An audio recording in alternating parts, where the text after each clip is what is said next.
Welcome to lesson 2 in this series on how to play violin for complete beginners. There is a lot about the violin that is quite tricky and difficult. So before we jump into all of that, I thought we'd take this lesson to just have some fun with this instrument. So feel free to go ahead and try putting your violin up. Don't worry so much about exact technique. Try plucking some strings. Just listen to how beautiful those strings are. And let's take a look at the different parts of the violin as well. So here we have our chin rest. It's kind of a funny name. We really put our jaw on it, but I'll explain that later. We have a shoulder bar that we'll also talk about that gives you support as you play so that you don't lift your violin in place and use tension. You've got this part, which is called a tailpiece. You have, of course, 4 strings, and those strings are G, D, A, and E. And if your strings don't sound exactly like that, it may be because your violin is out of tune, but we'll tackle that in the next lesson. You also have this part here called the bridge, which is this little delicate piece of wood.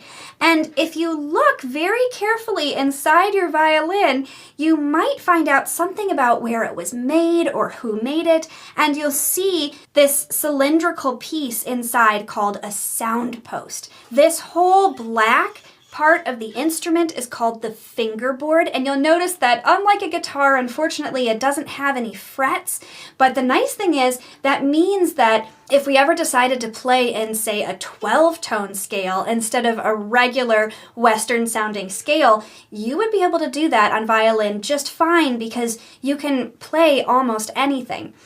And you have these 4 pegs here, which are used for tuning. Those are used for the bigger adjustments in pitch. Now, my violin, as most professional violins, only has 1 fine tuner here that you can see.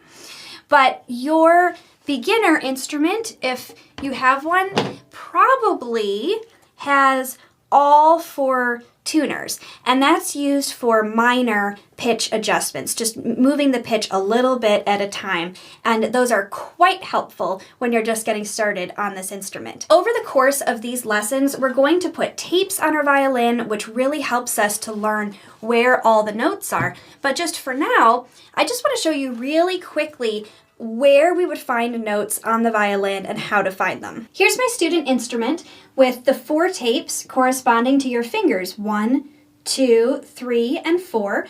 This is where you're going to put your fingers down on the violin. You can do that on every string to play your notes, starting from open G, and then you can put your fingers in the spaces in between those tapes, B flat, B natural, C, C sharp, D, which is the same as open D.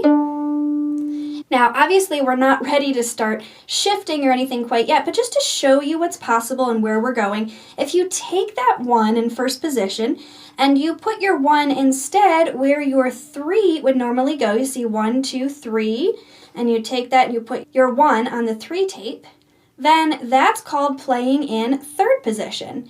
If you put your 1 on that 4 tape, now you're playing in 4th position. And off you go, up, up, up, up, up on the instrument. Now that we've had a bit of fun with that, I want you to go ahead and pick up your bow. Now, the important thing about the bow is to make sure that you're not accidentally touching the hair, which is the white part, the horsehair. It's actually made of horsehair. It doesn't hurt the horse.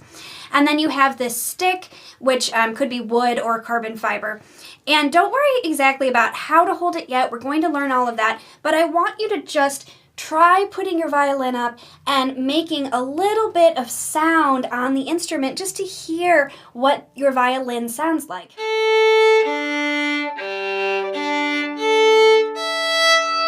And you'll get a better sound if you play with your bow not over the fingerboard and not over here and not over the bridge, but right here in the middle, between the edge of the fingerboard and the bridge. So try playing right here in this area, trying to use a straight bow as much as you can right now, and just enjoy the fact that you can make a beautiful sound on the violin. You can experiment with pressing a little harder or lightening up if it sounds too scratchy, and you'll find kind of that sweet spot.